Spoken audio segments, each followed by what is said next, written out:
Ayan guys, good morning. So papunta tayong Robinsons Antipolo sa birthday ni Mrs. Celebrate natin ngayon. So tara, samahan niyo ako. So charging si VF3 ngayon.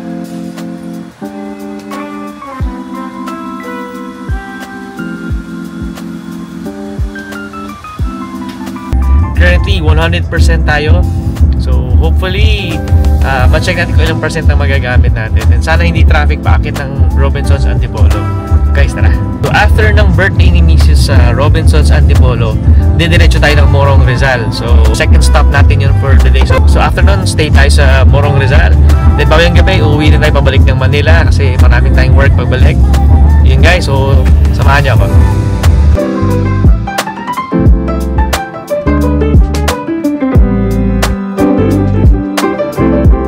So nasa Sumulong Highway na tayo.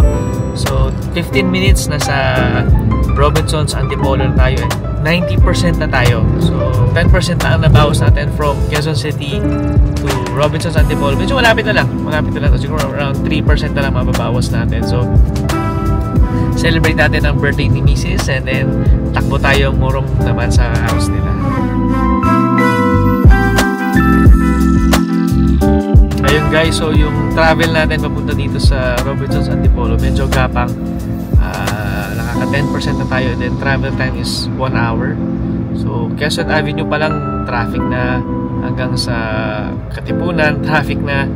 Marcos Highway gapang din. So ngayon susumulo medyo gapang din. So hopefully ano naman maka around 13% tayo tulad ng last napunta natin.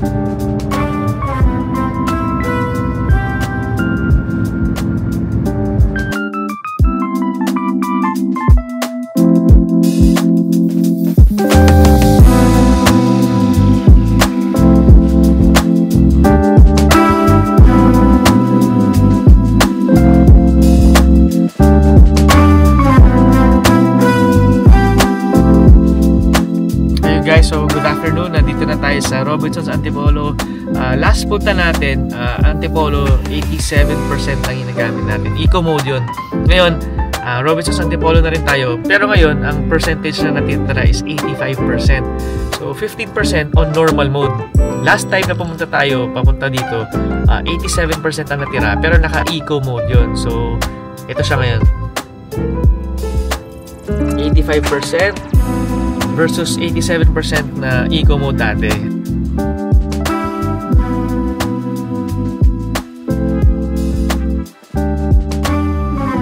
Happy birthday! So guys, nasa Morong na tayo. It took us 20% from 100%. So ngayon, hopefully nakakabalik tayo without charging, and sana hindi na kailangan mag below 50%. So tapos na yung birthday celebration ni Mrs. Morong Rizal. So pauwi na tayo ng Quezon City. Ang travel time natin as per Waze is 1 hour and 15 minutes. Tapos ang distance natin or ang kilometers natin or percentage is 80%. So ito siya ngayon. So ngayon, try natin na hindi tayo mag-eco mode. So normal mode din tayo pa rin.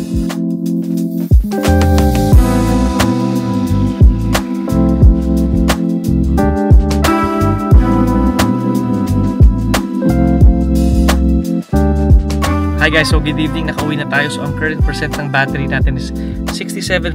So nag-try akong normal mode, 38 kilometers ang biyahe pa uwi. Tapos walang aircon. So malamig naman gabi naman. So tinry ko from 80% hanggang makauwi, 67% lang. So usually pag umuwi ako from Morong, 20% yun. 20% papunta, 18 to 20% papunta, then to 18 to 20% pabalik. Aircon, eco, or normal mode. Ngayon, normal mode na walang aircon, as in zero, patay, bukas bintana lang, 13% or 12% lang ang nabawas. Nag-drive-thru pa kasi ako. So dapat around 12 or 11% lang siya. So guys, laki pala natitipid pag walang aircon. So, pero syempre, gabi naman maluwag. Wala namang auto. Masarap ang simoy ng hangin, kaya no aircon. So na-try ko naman at okay naman pala. So yun guys, so pahinga na muna.